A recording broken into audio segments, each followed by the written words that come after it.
साल 2025 की एक ठंडी सुबह थी। दिल्ली की व्यस्ततम सड़क कनॉट प्लेस पर लोग अपनी दिनचर्या में व्यस्त थे। तभी अचानक भीड़ के बीच एक हलचल हुई। एक लंबा दुबला पतला आदमी अजीब से चांदी जैसे चमकते वस्त्रों में सीधे लोगों के बीच प्रकट हो गया। उसके कपड़े न किसी फैशन से मेल खाते थे, न किसी संस्कृति से।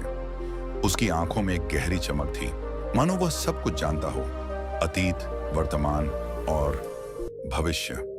लोगों ने पहले तो उसे पागल समझा, लेकिन जब उसने अपने चारों ओर देखते हुए कहा, मैं भविष्य से आया हूं, साल 2120 से, लोग हंसने लगे, कुछ वीडियो बनाने लगे। लेकिन तभी उसने जेब से एक चमकती हुई गोल आकृति निकाली जो हवा में तैरने लगी और उस पर तैरते हुए चित्र दिखने लगे। उड़ती हुई कारें, कृत्रिम चांद, पानी पर तैरते शहर और बर्फ से ढकी दिल्ली। उसे ले जाया गया भारत सरकार के अनुसंधान और सुरक्षा विभाग आरएनई डालबालियों के विशेष कक्ष में। वहां वैज्ञानिकों, इतिहासकारों और अधिकारियों की टीम ने उससे पूछताछ शुरू की। तुम कौन हो? मेरा नाम है आदित्य नौ। मैं एक संवर्धित मानव हूं, इंसान और मशीन का संयोजन। मेरे पास समय यात्रा की क्षमता है और मुझे 2025 में एक मिशन पर भेजा गया है।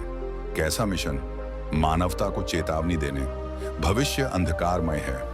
तुम्हारी पृथ्वी अगले 50 वर्षों में अपने प्राकृतिक संसाधनों का 90% नष्ट कर देगी। युद्ध, जलवायु परिवर्तन और कृत्रिम बुद्धिमत्ता का अति प्रयोग मानव सभ्यता को समाप्त कर देगा। आदित्य नौ ने वैज्ञानिकों को ऐसे गणितीय समीकरण बताए जो आज के विज्ञान से कहीं परे थे। उसने एक डिवाइस से पानी को हाइड्रोजन और ऑक्सीजन में बिना ऊर्जा के विभाजित कर दिखाया। उसने दिखाया कि कैसे दिमाग की तरंगों को पढ़कर विचारों को स्क्रीन पर लिखा जा सकता है। टीवी चैनलों पर उसकी खबर छा गई। सोशल मीडिया पर #NAMFutureMan ट्रेंड करने लगा।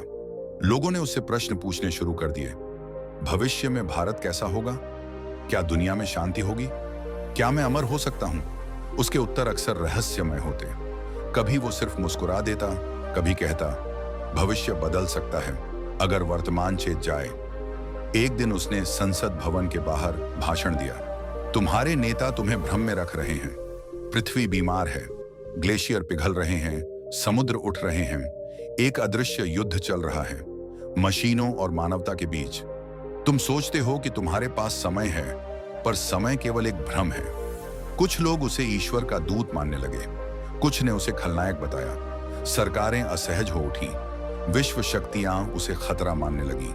पर सच्चाई यह थी, आदित्य नौ खुद एक रहस्य था। उसके शरीर में कोई रक्त नहीं था, पर दिल धड़कता था। उसकी आंखों में न पुतलियां थीं, न आंसू, लेकिन उनमें भावनाएं थीं। ईशा त्रिवेदी, एक न्यूरो साइंटिस्ट, उसके सबसे करीब आई। क्या तुम इंसान हो? उन्होंने पूछा। मैं वही हूं जो मानवता एक दिन बन जाएगी। एक ऐसी अवस्था जहां भावनाएं, तर्क और चेतना एक हो जाएंगे। मैं न देवता हूं, न दानव, मैं संभावनाओं का प्रतिबिंब हूं। फिर एक दिन अचानक वह गायब हो गया।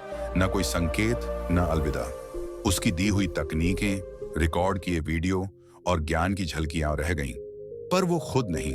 कुछ ने कहा वह वापस भविष्य में चला गया, कुछ ने कहा उसे मार दिया गया। कुछ मानते हैं कि वो अब भी हमारे बीच है। 2045 में दिल्ली विश्वविद्यालय में आदित्य नौ शोध केंद्र खुला। नई पीढ़ी अब उसकी बातों को कहानी नहीं, चेतावनी मानती है।